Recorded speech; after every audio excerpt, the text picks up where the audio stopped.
Entérate, acontecer electoral a la semana. ¿Qué tal? Bienvenidas y bienvenidos a Entérate, a la emisión de este lunes 30 de julio del año 2018. Los invitamos a quedarse con nosotros en el recorrido semanal por las actividades del INE. Como cada semana, saludo a Juan Carlos Maldonado. ¿Qué tal, Adriana? Es un gusto recibirlos una vez más en Entérate con la información del quehacer electoral más relevante. A continuación, estas son las noticias.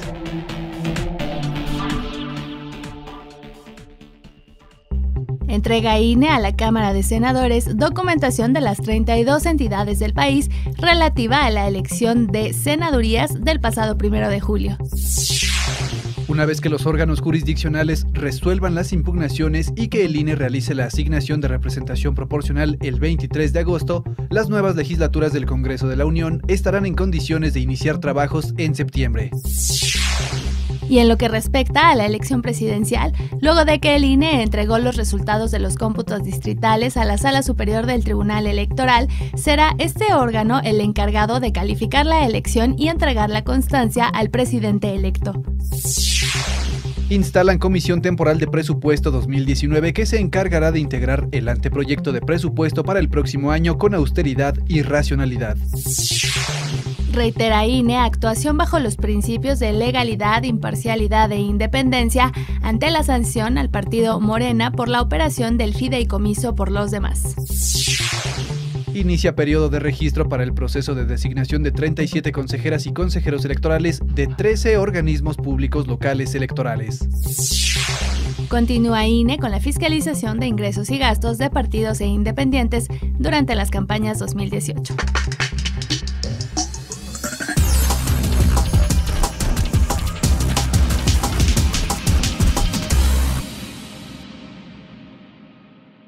El miércoles 25 de julio, el INE instaló la Comisión Temporal de Presupuesto 2019, la cual se encargará de analizar e integrar el anteproyecto con los recursos económicos que el instituto requerirá para el próximo año.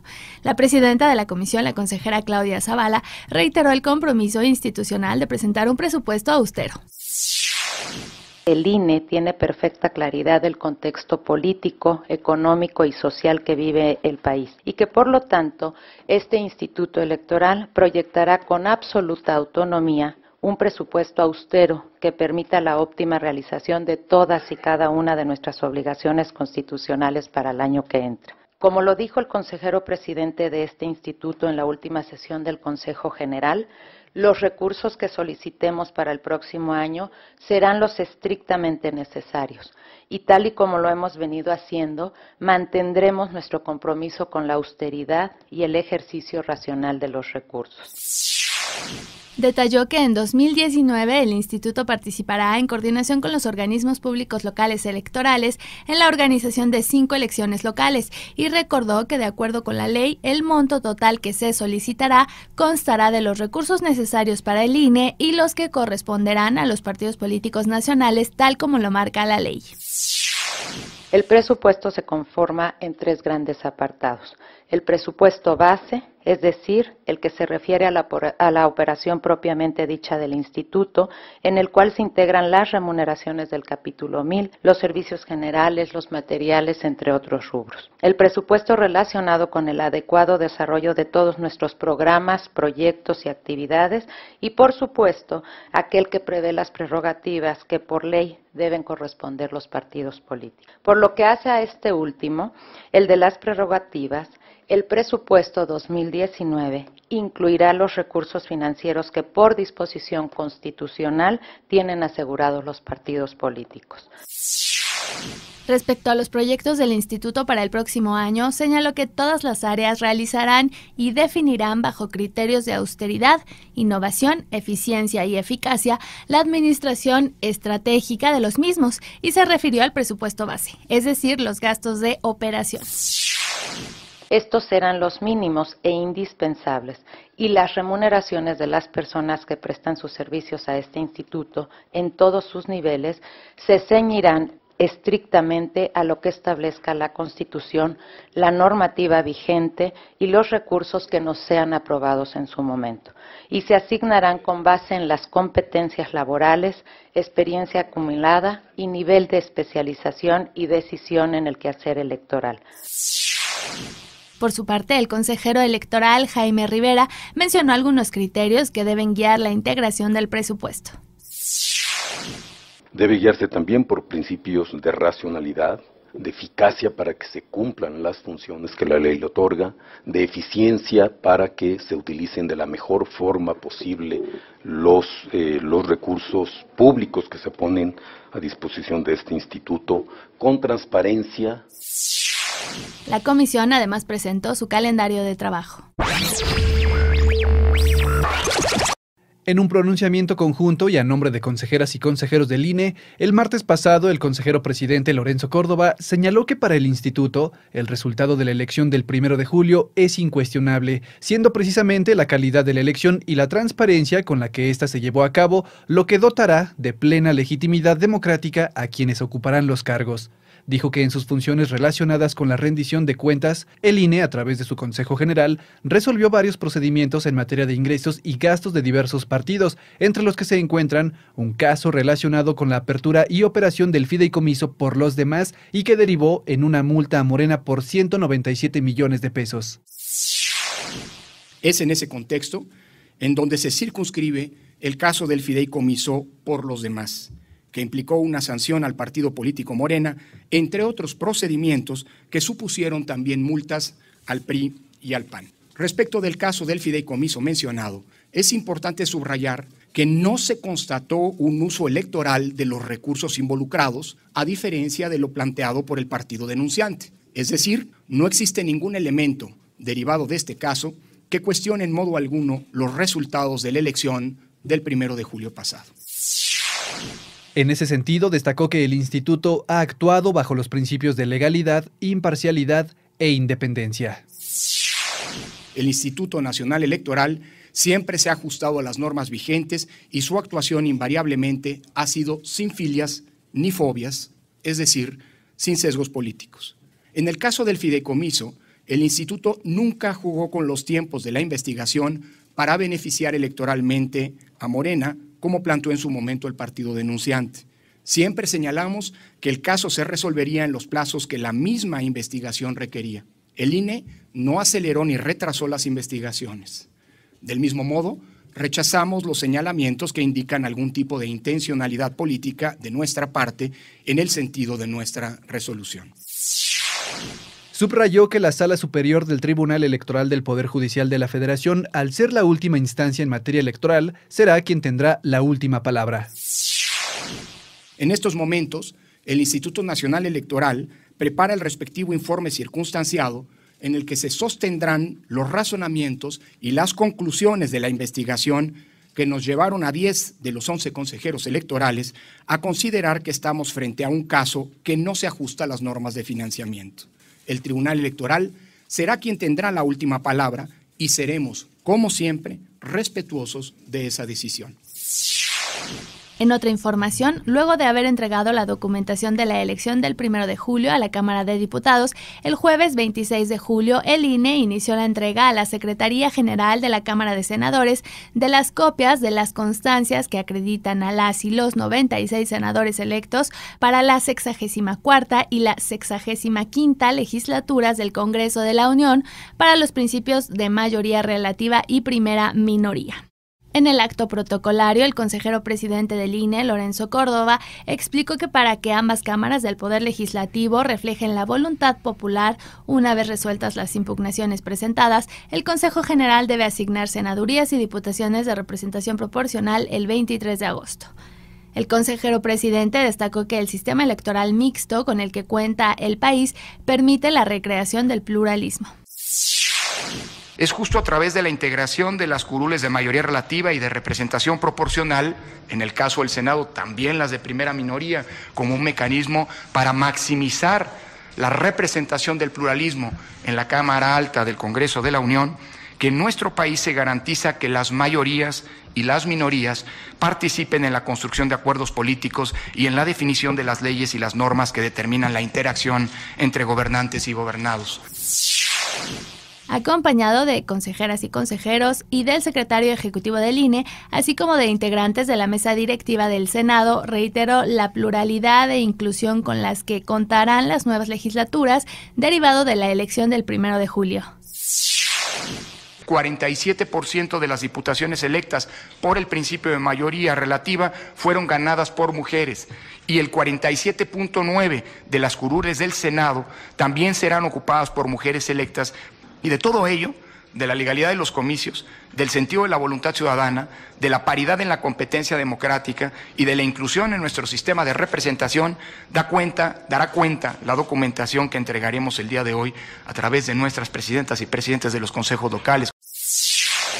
La vicepresidenta de la Cámara de Senadores, Graciela Ortiz, a nombre de este órgano legislativo, reconoció el trabajo del INE en la organización de las elecciones. El trabajo y la tarea de todos ustedes debe de reconocerse, debe de felicitarse y debemos de congratularnos todos de la capacidad que los estados, junto con el Instituto Nacional Electoral, tuvieron para llevarlo a cabo. Su trabajo, sin duda alguna, estuvo a la altura del reto que demanda una nación que vive plenamente la democracia. En el acto de recepción de la documentación correspondiente a las 64 senadurías de mayoría relativa y las 32 de primera minoría, estuvieron presentes consejeras y consejeros presidentes de los 32 consejos locales del INE, quienes hicieron entrega de la documentación. Cabe destacar que en las elecciones federales, los consejos locales del INE son los encargados de declarar la validez de la elección de senadurías de mayoría relativa, mientras que la declaración de validez de diputaciones de mayoría relativa le corresponde a los consejos distritales del instituto. Para la elección de presidencia de la República, la Sala Superior del Tribunal Electoral del Poder Judicial de la Federación es quien se encarga de realizar el cómputo final de la elección, para lo cual toma en cuenta los resultados arrojados por los cómputos distritales, el resultado de la votación de las y los mexicanos residentes en el extranjero, así como las sentencias emitidas en los juicios de inconformidad que lleguen a presentarse en contra de los cómputos distritales con el fin de determinar a la o el candidato que obtuvo el mayor número de votos. Tanto para el cómputo final como para la declaración de validez de la elección y la declaración de la o el presidente electo, la Sala Superior puede requerir cualquier documento o informe que estime necesario al INE, a los partidos políticos o a las y los candidatos. Con la realización del cómputo final, así como las declaraciones de validez de la elección y de la o el presidente electo, finaliza la última etapa del proceso electoral. El pasado lunes 23 de julio inició el periodo de registro al proceso de selección y designación de 37 consejeras y consejeros electorales de 13 organismos públicos locales. Los OPLE, que contarán con 3 vacantes debido a la conclusión de los cargos de las y los actuales consejeros, corresponden a Aguascalientes, Baja California, Chihuahua, Coahuila, Durango, Hidalgo, Nayarit, Puebla, Quintana Roo, Sinaloa y Tamaulipas, mientras que tanto en Tlaxcala como en Veracruz se elegirán a 2 consejeras o consejeros locales. El proceso de selección consta de 6 etapas y permite evaluar los conocimientos, habilidades y competencias de las y los aspirantes. En la primera etapa de registro de aspirantes, las y los interesados tendrán hasta el 17 de agosto para presentar la documentación requerida. En la segunda etapa de verificación de requisitos legales, corresponderá a la Comisión de Vinculación con los Organismos Públicos Locales del INE aprobar las listas de quienes cumplan con los requisitos para presentar el examen de conocimientos como parte de la tercera etapa. En la etapa 4 de ensayo presencial, las y los aspirantes serán evaluados sobre la habilidad que posean para definir, situar y delimitar un problema del ámbito electoral. Mientras que en la etapa 5 de prueba de rasgos de carácter se conocerán las características de personalidad de quienes concursan. Y en la etapa 6 de valoración curricular y entrevista, que estará a cargo de las y los consejeros del Consejo General del INE, se conformarán grupos para la realización de entrevistas que serán transmitidas en tiempo real a través del portal y del canal en YouTube del INE. Las designaciones deberán realizarse a más tardar el 1 de noviembre por el Consejo General del Instituto. El próximo lunes 6 de agosto se prevé que el Consejo General del INE apruebe los dictámenes y las resoluciones de la fiscalización a los ingresos y gastos de partidos e independientes durante las campañas electorales federales y locales. Actualmente, a la par del periodo en el que los órganos jurisdiccionales se encuentran en la resolución de las impugnaciones que se han presentado sobre los resultados del 1 de julio, el INE, a través de la Comisión de Fiscalización, se encuentra en el proceso de auditoría de las campañas electorales federales y locales. Se trata de 17.694 candidaturas, 2.053 federales y 15.641 locales. Para llevar a cabo este proceso, las y los candidatos debieron registrar sus ingresos y gastos en el Sistema Integral de Fiscalización, información que revisa la unidad técnica para compararla con el monitoreo que realiza de actos de campaña, publicidad en la vía pública y en redes sociales, así como intercambiando información con el SAT y con la Comisión Nacional Bancaria y de Valores. Luego de la revisión, la Unidad Técnica de Fiscalización realiza observaciones y notifica a los actores políticos sobre faltas cometidas, quienes tienen garantía de audiencia para subsanar inconsistencias. Durante este proceso, el INE también resuelve las quejas que se presenten sobre el origen y destino de los recursos de los partidos. La Comisión de Fiscalización aprobará mañana 31 de julio los dictámenes y resoluciones y el Consejo General hará lo propio hasta el lunes 6 de agosto. Entérate. La FEPADE dio a conocer que analiza la información entregada por la Unidad Técnica de Fiscalización del INE en la vista sobre el fideicomiso en beneficio de personas afectadas por el sismo de septiembre pasado, creado por personas vinculadas al partido Morena y que requerirá la comparecencia del representante jurídico del órgano electoral para que se pronuncie al respecto. La Fiscalía recibió la vista el 24 de julio, por lo que realizará la investigación en el marco de su atribución como institución especializada, exclusivamente sobre un posible delito electoral. La Sala Superior del Tribunal Electoral del Poder Judicial de la Federación confirmó las multas impuestas por la Sala Regional Especializada al Partido del Trabajo por el uso indebido de la pauta al difundir a una candidatura federal en el espacio destinado a las campañas locales de Oaxaca y Quintana Roo. Ante esta situación, la Sala consideró que el daño se actualiza cuando el promocional se aloja en la página web del INE, porque desde ese momento adquieren total publicidad y se encuentran a disposición de cualquier persona. La Sala Superior confirmó por mayoría de votos una multa de 180,600 pesos impuesta por la Sala Regional Especializada al Partido Morena por uso indebido de la pauta al transmitir los promocionales Claudia Final TV y Campaña 1. A través del primer spot se promocionó a Martí Batres Guadarrama, quien aparece junto a la candidata local, y en el segundo spot se utiliza la voz de Andrés Manuel López Obrador, entonces candidato a la presidencia. Motivos por los cuales la Sala Superior calificó la falta como de grave ordinaria, ya que a sabiendas que los spots eran ilegales, el partido no interrumpió su difusión, con lo que vulneró las reglas sobre el uso de los tiempos del Estado.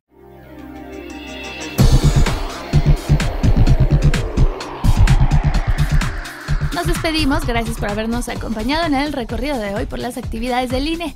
Recuerden que los esperamos el próximo lunes en centralelectoral.ine.mx para conocer la información del quehacer electoral más relevante. Recuerden visitar las redes sociales del Instituto en facebook.com/INEMéxico y en Twitter @INEMéxico.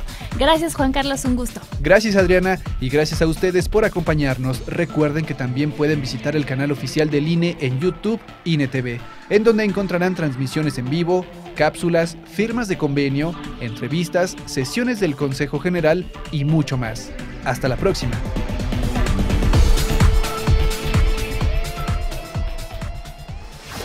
Central Electoral.